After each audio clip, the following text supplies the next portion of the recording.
Section 4.2 talks about how patterns of heredity can be predicted.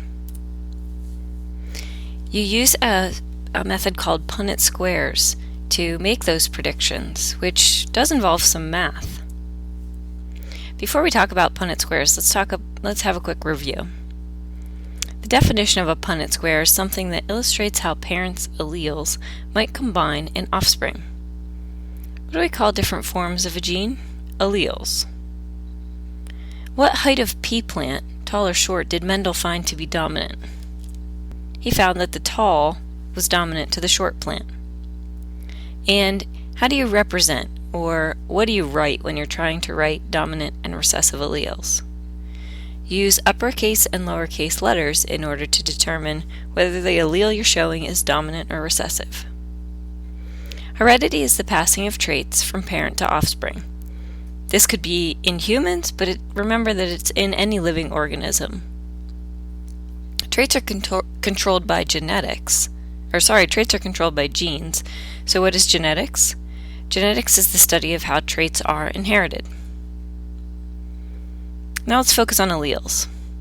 Alleles are one form of a gene, and remember that you can have more than one form. For example, you have a gene for the shape of your earlobe, whether it's attached or detached. The attached or detached part determines whether it is dominant or recessive. Those are both called the alleles for the ear-shaped gene. Reproductive cells have one chromosome out of each pair, so they carry one allele for each gene. Body cells, things like heart cells and lung cells and liver cells, have two forms or two alleles for each gene, and you get those alleles, one from mom and one from dad. Remember that one allele can be dominant over another.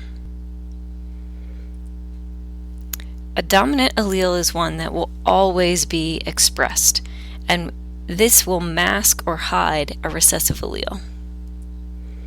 A recessive allele can only be expressed if there are no dominant alleles present.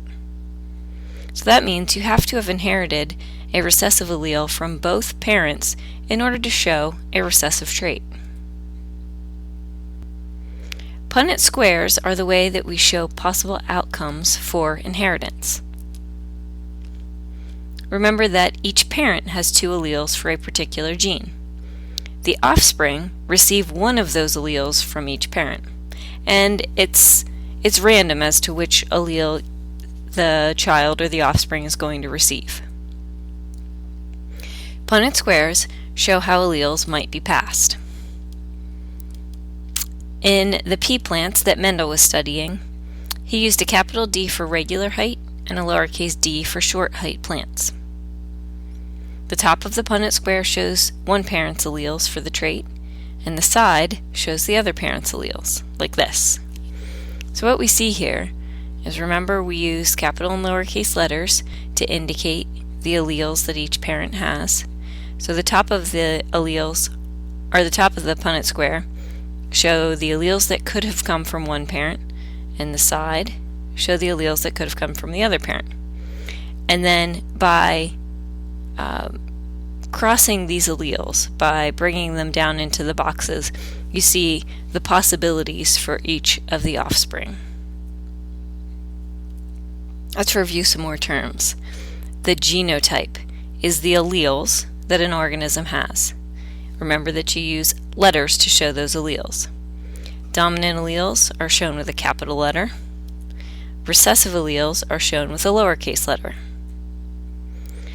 Heterozygous means a genotype that uses two different case letters. So, for example, capital F and lowercase f would be a heterozygous genotype. Homozygous is a genotype that uses two of the same case letters, either two capitals or two lowercases. The phenotype of an organism is its physical appearance, such as brown fur or white fur, or tall or short. Let's take a look at this practice problem. It says, predict the fur color of the offspring of a brown heterozygous hamster. Remember that heterozygous refers to the types of letters that we write. In this case, heterozygous means two different types, so one capital and one lowercase. And a white homozygous hamster. Homozygous refers to the same case letters. So this would be, in this case, two lowercase letters. Brown is dominant and white is recessive. Since white is recessive, and we know that one of the parent hamsters was white, we know that that parent had to have two lowercase letters instead of two capital letters. And for this problem, we're using F for the letter F for fur color. Here's what the Punnett square would look like. First, we'd put the first parent's alleles on the top, one capital and one lowercase for the brown parent. Then we put the second parent's alleles on the side, two lowercase f's for the white parent. When we combine those letters in the offspring boxes, which is what these four boxes are called, I always say drop the top and slide the side. So the capital F would go once in this box and once in this box. The lowercase f would drop once in this box and once in this box. And then we slide the letters from the side. So in this box we would have a lowercase f, and we would do it again over here. And here's another lowercase f to slide into this box and this box. So each of the offspring boxes ends up with two letters, like this. Once you've figured out the genotype possibilities for the offspring, then you figure out the phenotypes. So then we have to go back to our rule that brown is dominant to white. So here we have one dominant and one recessive allele, so this would receive the dominant phenotype. These two possibilities would both be brown hamsters. These two both have two lowercase letters, so that means both of these would be white. If any of them had had two capital F's, those hamsters would also be brown. We'll learn more about how to draw Punnett squares in the next lesson.